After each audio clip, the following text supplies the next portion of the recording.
Thank you. I said, let Trump-a-mania.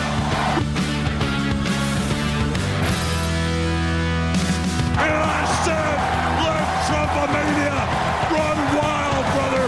Let Trump-a-mania rule again. Let Trump-a-mania make America great again. What are you gonna do when all the Trump-a-maniacs come looking for you, brother? I'm Chris Cuomo, and that was Hulk Hogan, the spirit animal for the Trump convention. Manly men are back. Strength is okay. Canceling is canceled. And yes, Trump is the chosen one, literally and divinely. And yes, I said the Trump convention because there really is no party without him. It's not about an agenda outside him or planks that he has to accommodate. It's entirely a cult of his personality. And that may be a winning bet in this election. But I think we're all getting ahead of ourselves, in the media especially. So let's make this Friday more of a fine-cut Friday and slice through some narratives that are more hype than what is actually happening. I have reporting for you, okay? Certainly more than what's out there. The Biden staff meeting that was rumored to be an end to Biden's campaign was pitched more as a new beginning than anything close to an end, okay? The manager said, hey, we talked to Biden. He's in it to win it. He's sick, but he's in it to win it. Biden is losing by more inside the party than in this election in the polls. His people aren't just pissed at the timing, which is really not on them. I'll have more on that in a moment. They're drawing resolve from the media cancel culture tactics being employed by weak-kneed Democrats against Biden and his people. The irony, right? It's more like canceling than campaigning what's happening inside that party right now. But today, we saw the opposite of the speculation. The reports from the meeting are there were calls to dig deeper, not get ready to go. Work harder. There were presentations of polling that showed Trump is beatable, as opposed to me being told they were shown data that shows Biden can win. Trump beatable? Absolutely. Biden can win. Even can versus should. Tricky and a big distinction, and I'm sure the staff picked up on it. Outreach at the state level, they were told, in key spaces shows promise, that they're doing the work, that nothing has ended. Okay? That despite the talk, there is progress. Basically, the pitch was there's a disconnect between reports of Biden's political demise and feedback from the field. And most importantly, that argument was accentuated. The argument was don't listen to the elites, the party elites, the media elites. They're running narratives that real voters don't even pay attention to. They don't vote off social media. That's for the insiders, the cognoscenti, the chattering class, the nattering nabobs of negativism. They don't watch cable TV, not the real voters, they don't. And the staff should follow their lead and pay less attention to the media. Now, the last part may make some sense for the Democrats right now, but I don't buy it other than that. This pitch against the elites, it's interesting to me that both parties now are telling you to blame the elites, the media, the pundits, the insiders, and other hidden forces. They're the cause of the discord and the division, not the parties. They are both wrong. They are both lying to you. They are the elites. They are the problem.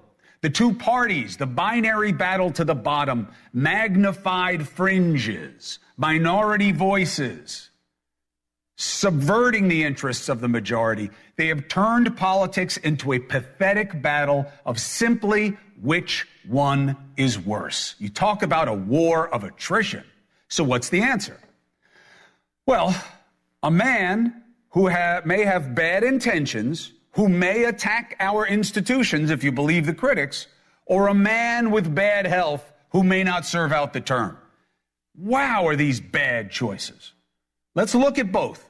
As for Biden, I don't blame him for this current situation. I blame the party. They committed political malpractice, arguably an act of malfeasance. What is that? They did bad on purpose. This wasn't misfeasance, a mistake, negligence. This is a mistake they knew they were making, and they made it for bad reason, because they didn't want to deal with ousting the incumbent. They should have had a primary. You talk about ruling elite. What's more elite than that? Biden's ability to make the case and show mental fortitude to voters who were worried about it, that was every bit as much in question and doubt a year ago. You remember all this? All the stories, he can't walk, the gaffes, he forgets. He was old then, he was deteriorating then. He's older now, he's deteriorating more now. No secrets. The party players didn't gain new insights at the debate. Don't believe that. You know what they gained at that debate? An excuse for what they were already feeling about the polls. The numbers have been lacking for a long time, and not just because of the candidate, Biden. Messenger matters, no doubt. But the message matters too. Trump is too scary. That's strong medicine. But it's not as strong when your nominee presents his own red flags and when you've been chasing after Trump for good, bad, and no reason for a long time. Now, the big problem for Biden, we all know. The red flag is he's not going to be around. He's going to wind up giving the presidency to someone that you didn't vote for, really. Again, this is the price of politics of merely which is worse, a race to the bottom. Now, I believe Trump had a chance to change the game last night. I really did. Why would I exaggerate it? Because I'm a Trumper? The guy hates me. He was coming off a brave response to being shot in the head. And I refuse to play down what happened to him, okay? Oh, just say it grazed his ear. Oh, it just passed through his ear. Hey, let it happen to you and see how you describe it. All right? I mean, I was shook. Told you that. Still am. There but for the grace. He said it and he's right. I don't know if he believes it, but he's right. There but for the grace, he's not here. The question is, what did he do with that grace? That pass of fate? Did he show that he deserved it? Early in the speech, he had a true opportunity to redefine himself, maybe even in the eyes of some of the voters convinced he's a threat. And he was talking the talk. Yeah, I know, the big glitzy, look, it's still Trump. But he talked unity, common interests, that he has to be there for all Americans, not just Trumpomaniacs, as Hulk Hogan said. And yeah, he was reading the words. He was reading them. But he was saying them. And it didn't seem like they were sour in his mouth. But then, about 25 minutes into it, here we go. I am running to be president for all of America, not half of America. Crazy Nancy Pelosi, the whole thing, just boom, boom, boom. They're destroying our country. If you took the 10 worst presidents in the history of the United States, think of it, the 10 worst, added them up, they will not have done the damage that Biden has done. Look, I'm not saying that he didn't say what he had to say at the convention, but he could have done more. No one's going to say he didn't talk long enough, that's for sure. He went on way too long. And no reasonable person can watch him last night and say he's not beatable. He did. He amped up the converted, but did he convert any of the many that he is about more than vengeance? That said, here's my forgiveness for Trump. He is not our problem. He is a symptom. You have to see how the game has changed for the worse, not just because of him. We have to see it if you want to get to a better place. Because, look, the parties aren't going to do it. They're fine with this. Our leaders may not show the way, but the way is still there to be shown. Proof. I want to show you what's being offered by these two people today, by Biden and Trump.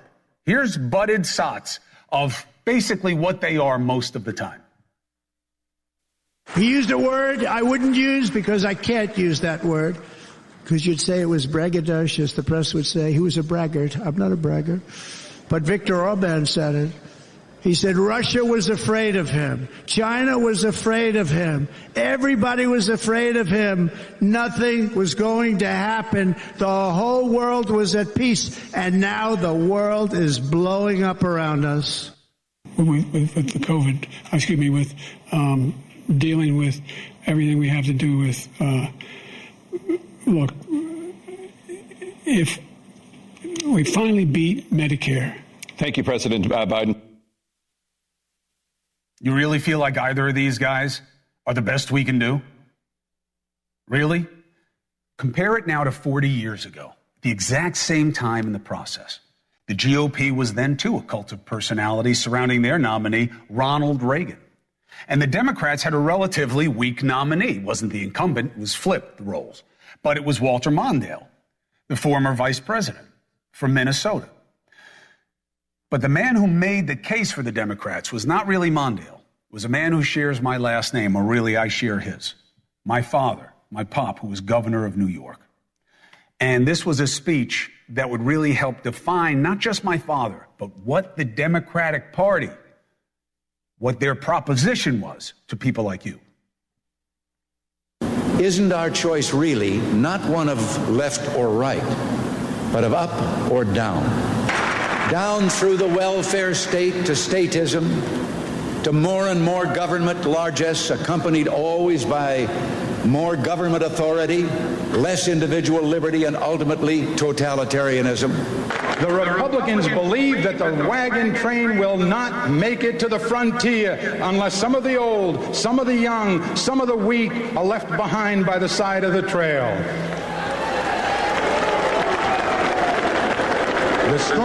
The strong, they tell us, will inherit the land. We Democrats believe in something else. We Democrats believe that we can make it all the way with the whole family intact, and we have more than once. I miss my father, and people tell me that we need him. I don't know that he'd be part of this Democratic Party, to be honest. I don't know what he'd think. But this sounds crazy, but if you lost a parent, you may identify with it. I'm kind of glad he's not here. I'm kind of glad that he's not living through this now. A process that he believed in so much, to see how cheap it is. Even my own life, I'm glad he's not here. I've got so much I got to fix. But there's supposed to be a standard. We're supposed to aim for higher. Now, interestingly, in that edit, we forgot what really mattered. Reagan's image of America was that we are a shining city on a hill. Contrast that with Make America Great Again. We were great in Reagan's opinion. Trump's opinion, we're not great. My father's was, okay, there is a shining city on a hill, but this is really a tale of two cities. That was the famous line. That was the point of contrast. Now, compare that to today. Not just the style, not the eloquence, not just the sense of playing to the positive and capturing the imagination of voters. My father was ardently opposed to Ronald Reagan's presidency. Did you see in him that he hated the man? Did you hear him demonize Ronald Reagan's vision for the country? Did you hear him say how bad and evil his ideas are, or did he counter with better ones? Did you hear him saying that there are those out there who oppose us and you must be afraid? No, he didn't suggest that those on the other side, that they want to destroy the democracy, they want to destroy our values, bad people. That's the distinction. Politics used to be about convincing the most people about what you are for, not just what they should simply be scared to death about. But that's where we are, and that's all we are. And that's why Trump and Biden are the least popular choices for president in the modern era, because we don't like being sold crap. Here's what else I know. Back to the reporting. Biden bought himself some time getting sick. But it's not going to get him through the next 2 or 3 weeks, and that's the critical period. Why? That's not when the convention is. I know. Between now and whatever deadline that the DNC Rules Committee, the committee for the party that sets a virtual vote, okay, that's where they basically pre-certify Biden's nomination, allegedly, originally, to deal with certain state deadlines that they didn't want to miss because their convention is later, but that's not really it anymore. It's about trying to get people who back him to cement this for him. Now, between then and now, whatever date they pick, he's got to show he can get it done, including campaigning with people in soft seat areas. I don't know if he can. However, in the next meeting, which is just in a few days, within a few days, if they say no virtual voting before the convention, now that could be a possibility, not a probability at this point. But if they do, most folks think this is going to be over sooner, and Biden will be pressured to bow out. I think there is just as good a chance he takes it to the convention. And anyone who tells you, no, I know, here's how it's going to go, here's what's happening, it was already settled by the chieftains, and here's what it is, they're just waiting to announce it, they are FOS, okay? The only thing I know for sure is that if this doesn't happen virtually, I'll be in Chicago for sure, okay? So let's talk about what we all lived through last night, if you took the time to watch, and what it means going forward. You heard my case. I'm against the system more than I am either of these candidates. But we got to address the specific as well. NewsNation correspondent at large, Geraldo Rivera, and conservative commentator Eric Bolling, who was at last night's RNC. Gentlemen, it's good to have you both. Eric, welcome to the show, brother. It's really good to be on with you, as opposed to against you on television, but really, really good. And can I just tell you, you nailed it with the summation of that. I was in the room. It was the most electric. Wait, Eric, what about me? Hi, Geraldo. Good to talk. You got to say something nice. Yeah, you got to say something nice about him, Eric. Listen, don't forget whose house you're in. I apologize. Like my former colleague, Geraldo?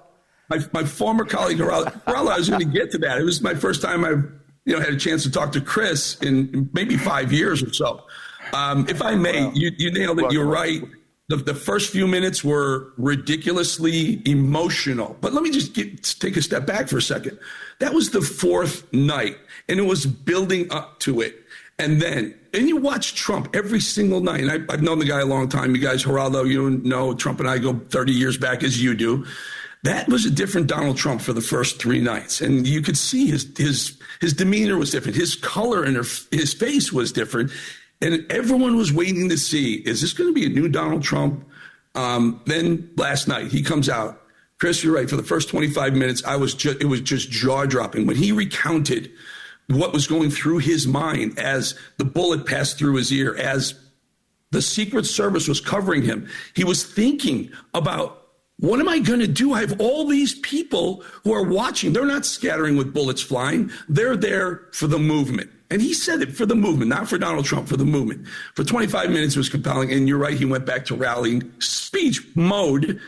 And then he ended with some really, really patriotic and heartwarming things with his family on the stage. But let me go and everyone's calling him out for that probably 40 minutes of the rally mode, right? And it was, let's be honest, you heard that same stuff at every single rally.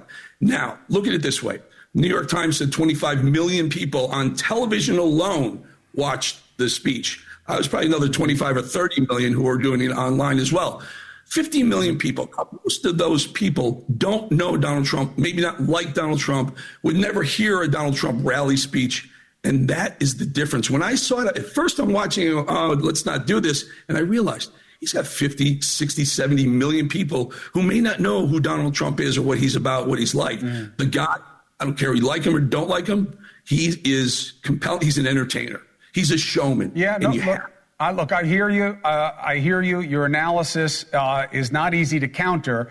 It's about degree, Geraldo, right? I mean, look, he just went too long last night, period. I don't care what anybody says. I've sat through some long speeches, some of them by my own family members. But I'm just telling you, he outlasted his audience last night. But in terms of what, Geraldo, you and I were talking about last night before the speech, that this was an opportunity that really it wouldn't matter who the Democrats put up, that this was a new guy that they were against. He did not make that moment.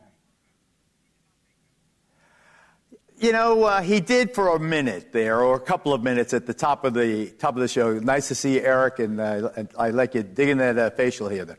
He did in the beginning, when he recounted this trauma, yes, this unprecedented, this extraordinary attack. I was there. My heart was thumping. I was really relating to him. My old friend, there he is, who survived miraculously. I think that he told that. He brought the audience. He brought the tens of millions that Eric referenced. He brought them along with him. They were in the moment. And the courage, the dignity, the defiance was absolutely magnificent. And then he went into the stump speech that you're talking about, crime, taxes, inflation, immigration, kind of a standard operating procedure. But then, it's almost like after an hour or so, he got just too tired of being, behaving. He just burst out and started with the crazy Nancy, with the Biden, one of the 10 worst, those cuts that you mentioned. Hundreds of thousands of Americans being killed by illegal immigrants. Just crazy, bogus stuff that really deflated me. And then, so you end up at the same place where you started before this occasion. He missed the opportunity to augment his following with the 50, 60, 70 million, however many watched it. He kind of blew it by slipping back into, we'll see. Wrote.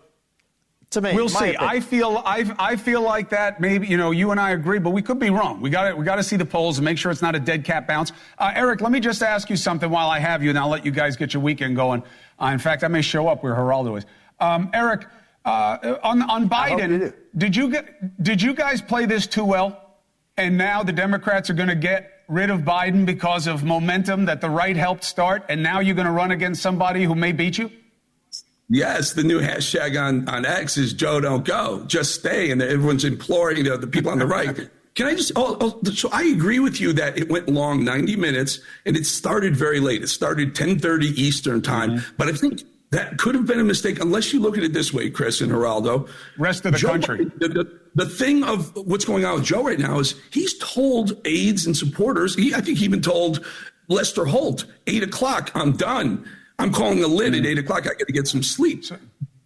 Trump does this. Trump will go late into the night, sometimes into the morning, and juxtapose the difference between Joe Biden eating his bedtime at 8 and Donald Trump talking into the early hours of the morning. It was also Midwest, Mountain, and Pacific. He also hit it in a sweet spot of prime time. So there was that also. Eric, I look forward to having you on again. You look great. I wish you all good things. Geraldo, I love you. I'm sorry to interrupt your dinner. Thank you for coming to me on a Friday night. Thank you. Bye, Geraldo. Okay. All right, gentlemen, be well. Eric, 4 minutes, 5 seconds. The DNC is a month from tonight. That's not going to change. It's about everything before then, right? The date will stay the same.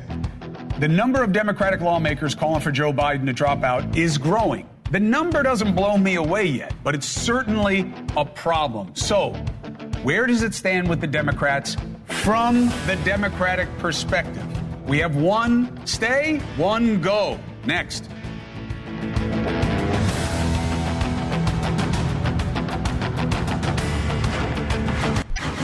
Today, more than a dozen Democratic lawmakers made calls for President Biden to drop out of the race. Now, I don't want to be part of the hype hysteria here, okay? You got 35 elected Democrats out of 270, okay? Just for some perspective. All right, and you got some in there that matter, right? You got Quigley, you got, who do you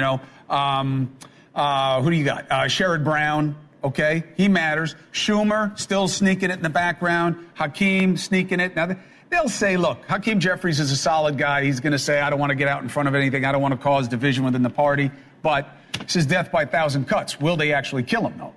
Earlier today, the Biden campaign confirmed we're in, but who knows for how long, okay? If you don't have your own people, right? So let's talk about the state of play within the party. Let's ask former Obama campaign advisor Amisha Cross and host of the Young Turks, former presidential candidate Cenk Uygur.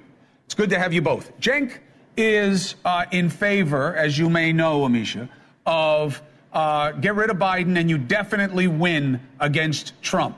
You still feel that way, even if it is Kamala Harris and whoever? Cenk.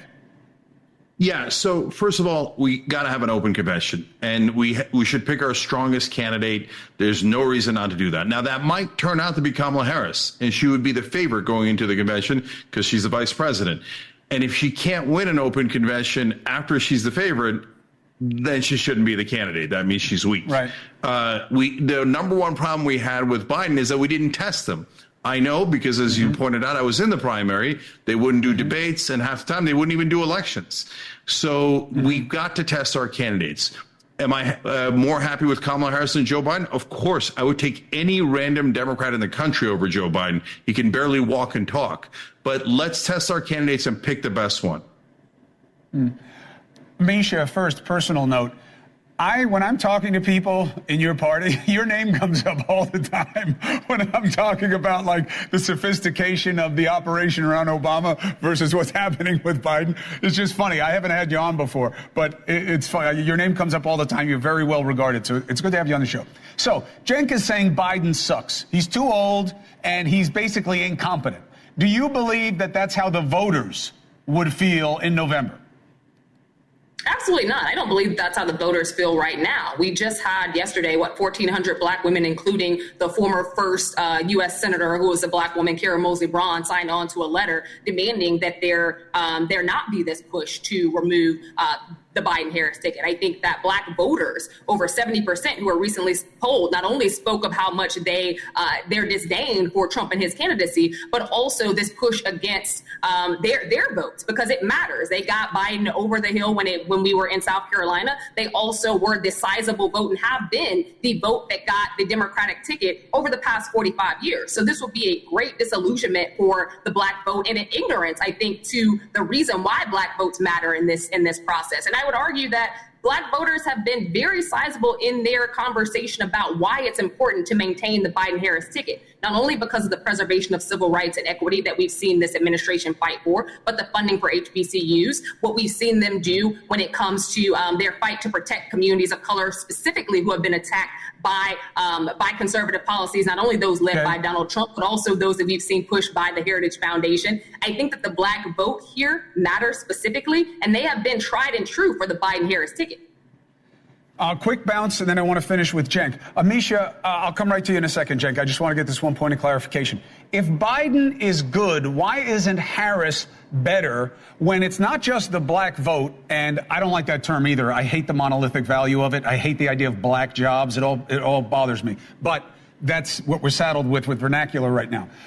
If Biden is good, why isn't Harris better, especially when it's not just black voters, it's black female voters, and not just black female voters, but black female voters who are basically the age of Harris. She's exactly who you need to win. Why isn't she better?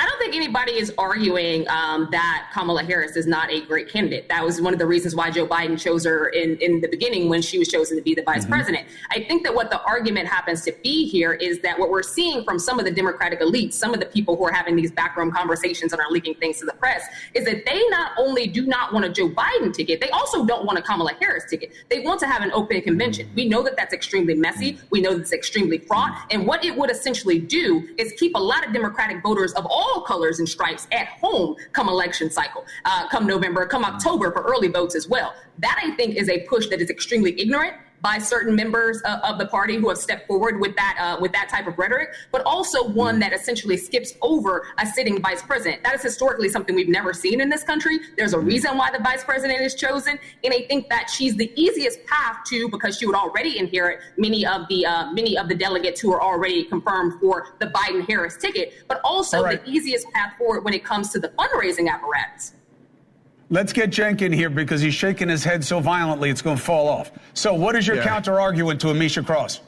Yeah, so first of all, 65% of Democratic voters want Joe Biden to drop out. So that was a very misleading poll. I don't know what poll you're referring to. It was 70% of African-American voters. Yeah, they don't like Trump. But one that is actually a poll specifically for African-Americans by African-Americans. No, wait. Did 70% of African-Americans say that they want Biden to be the candidate? That's not true. They just don't want Trump to win. But that would be mission accomplished with Kamala Harris or any any other Democratic candidate. So I think that the way that you stated that was very misleading, to be honest with you. Yeah, no, that's enormously misleading. Second of all, what is this thing about the vice president gets it? No, they don't. Every vice president has to actually go through and be a candidate. Sometimes they win, oftentimes they win the nomination, but a lot of times they don't win the nomination. So, and by the way, if Kamala Harris goes through the process, she's the favorite. She's likely to win in a convention. And if she does, it makes her so much stronger. I don't see any groundswell of African Americans saying, oh, my God, we got to keep the guy who can't talk and who's very, very likely to lose to Donald Trump. I see the exact opposite. And so what we need is to beat Trump. I don't know why you don't want to beat Trump. Why don't you want to beat Trump? Why don't you want to beat Trump? It's so weird. 1,400 black women of prominence who literally delivered a letter yesterday. Oh, I don't care about that. And I'll tell you why I don't care about that. Because Biden is hiding behind black elites. They don't represent actual black voters at all. So you've shown no poll to indicate that. The overwhelming majority of Democratic voters want Biden to drop out because he cannot talk. Hold on. Amisha, give me a quick counter, and then, Cenk, you can finish. So we're talking about 1,400 black women, from LaTosha Brown, who led Black Voters Matter. We're talking about people like the former mayor of Atlanta, Keisha Lance Bottoms. We're talking about people who own black businesses across this country. We're talking about leveraging points, black mayors even. That's really frustrating to say that these people's voices do not matter when they're organizing black communities across the country every single day. No, those are all AOC. people who, and look, those are all people who are political actors who have something to gain from the political system of the Democratic Party and Joe Biden in specific. The polling indicates they do not speak for black voters. So I'm not interested in what, like, for example, I'm Muslim. Don't tell me what a Muslim leader says. I don't care. What do Muslim voters care about? And the reality is the overwhelming majority of Democrats want Biden out because we'd like to beat Donald Trump, and this guy has no chance. Even his own advisor said a near zero chance of winning. What's so complicated about that? I'll tell you what's complicated about it, and then we'll continue the conversation next week because stuff's going to change between now and then because you guys don't have a plan. Open convention is not a plan, Cenk. You got to figure out how you're going to make it open. It's not. Cenk, not just like that. Having lived through a bunch of them, it's got to be a lot more manicured than that for it to not be chaos, which you guys don't want, nobody wants. But you need to have a plan. Biden's got to go. He's too old is not enough to get him out of the race. What will be? We'll discuss that next week. Amisha Cross, welcome to the show. Good to have you here. Cenk, thank you very much for making time, especially on a Friday. I appreciate you both. You were very, very cogent, both of you. 4 minutes, 30 seconds. I got to tell you, you get inside their heads. They're thinking. You know what I mean? See, that's why you want the smart ones, right? You can't just have these, people who are like, I love this one and I hate this and you're stupid. That doesn't get you there. Now you get what is the intellectual construct on each side of the argument. Now you know. All right, here's something you don't know. Where's Wendy Williams?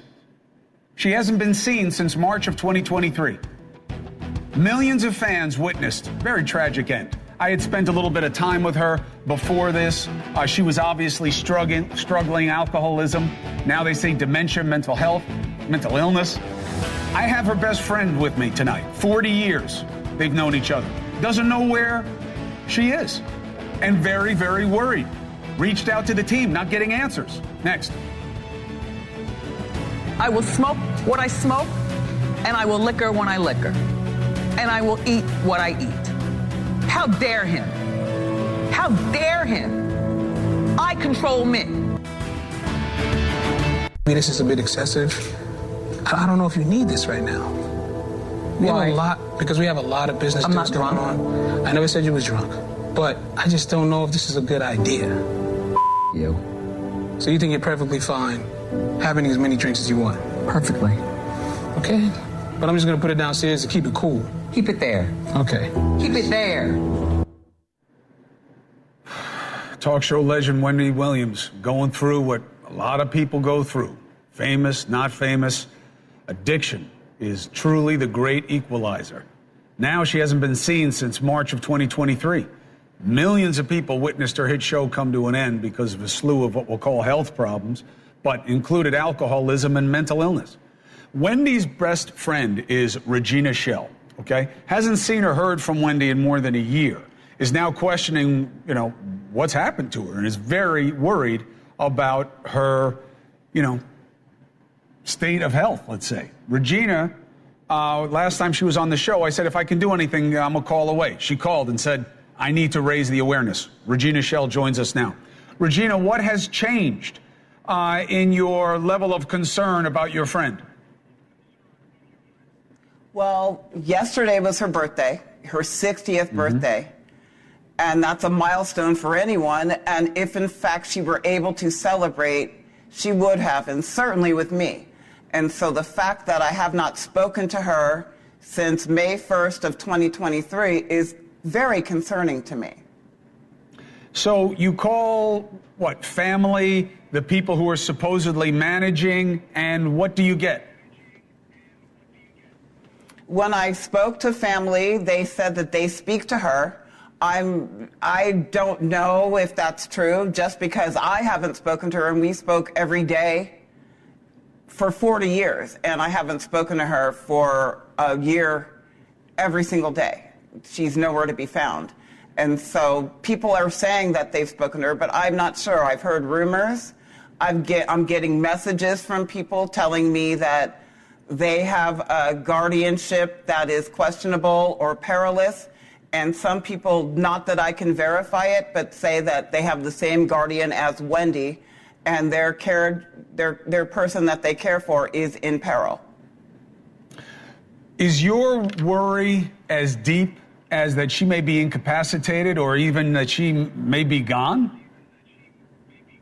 Yes, I want proof of life.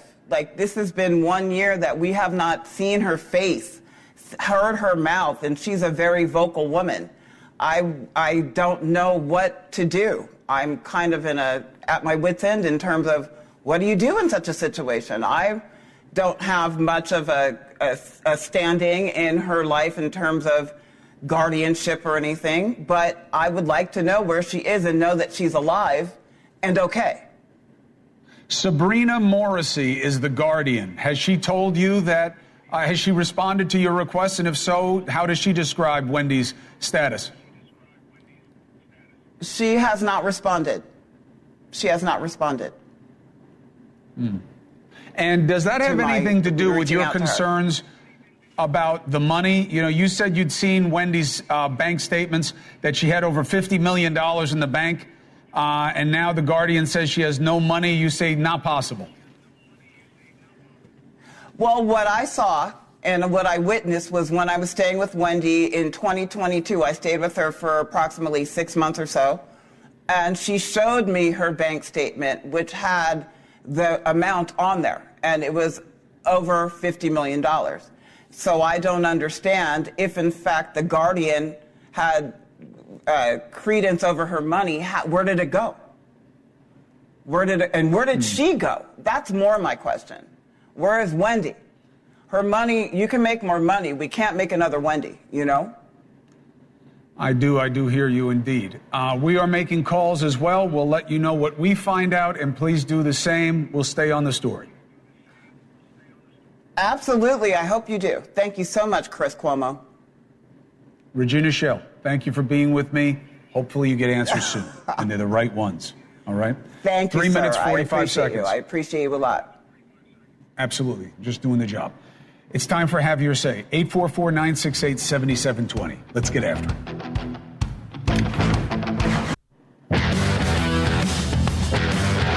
It's time for you to have your say. Dusty, who do you have? Okay, we are going to go with Trey from Illinois. Trey, Hi, what's your question?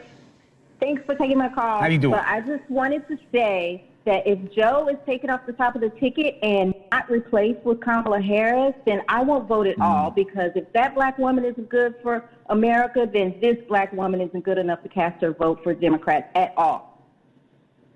I don't know how the Democrats, given what they say they value, skips over a sitting vice president, first of all, and one that is a black female. I don't know how they do it. And you can argue whether that's right or wrong, but these are clubs, and this club has rules, and they're supposed to be actively promoting diversity. How do they not do it here? I don't know. I think they're in a real jam, not because Harris is a black female, but because of this process. So, Trey, I hear you. I respect it. Next. Okay, next we're going to go to Elizabeth from Ohio. Hi. Elizabeth, what's your question? Hi, Chris. I have an issue with the Democrat Party since the beginning. Your brother was awesome. Andrew Cuomo should have been the Democrat president. He ran the pandemic perfectly, and I didn't like the way they sabotaged him. So your brother should be the Democrat president, Andrew Cuomo, and you need to be his vice president. Listen, that's how I feel. Now I know you. Now I know you're drinking. Don't drink until after the show. Do you understand? Be like me. Sometimes I start early. No, I'm just kidding. Here's my take, okay? And yes, he's my brother. Of course, I'm biased. I love him to death. He and I are all we have left when it comes to main men in their lives. I'm blessed I have my son. But when it comes to guys, he's my only one. So he's in a team. He's on a club. He's in a club. He's on a team. They have rules. An allegation is enough for his team. Now, I don't like the standard, but an allegation is enough. He broke the standard. Now, whether it was fair or not is for you to decide. But that's what's wrong with these clubs and parties. I'm not saying allegations don't matter. I'm not saying that you shouldn't vet them. I'm not saying that all that doesn't matter. I've been an advocate of all of it. And I've lived it on both sides. I'm just saying I'm not surprised by what happened to Andrew. I'm not. I'm not saying I like it. And I'm not saying he would have been the guy now either. I don't know. There's a lot of time. There are a lot of things that could happen. But I'll tell you this. The Democrats need to stop eating their own. Let the other side beat them. Next. I love the Cuomos, too.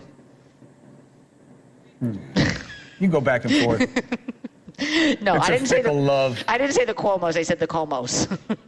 Okay. You know, it's a weird name. It's a weird name. If it were Quomo, everybody would get it right. Okay, let's go to Joe from Massachusetts real quick. What's your question? Yeah, my question is, we know that Joe Biden's getting old for presidency. We also know that Trump is a criminal. We wish that people would just wake up to common sense. But why don't people, they want to change, why don't they vote for Robert Kennedy? Why don't we see him more talking and telling people what his situation is? You know, we need... culture bias in favor of the two parties. It's a closed system. You got to be on one of the two teams or you're a dead man, right? Bobby has some problems with some fringe thinking, or what is ascribed to him as fringe thinking. But it's really a combination. I mean, he's got some bangs on him, right? That's why he's got problems with his own family. But it's also the party system. He can't win. He's lucky if he gets on the ballots. That's why. I'm not saying that he's not worth your vote. I don't tell you who to vote for, okay? And you know I've had Bobby on probably as much as anybody. Why? Because they shouldn't be able to tell you how the democratic process works. The two-party system's killing us. My final thought, next. It was very clear to me last night. It is so interesting how radioactive balance is. I say that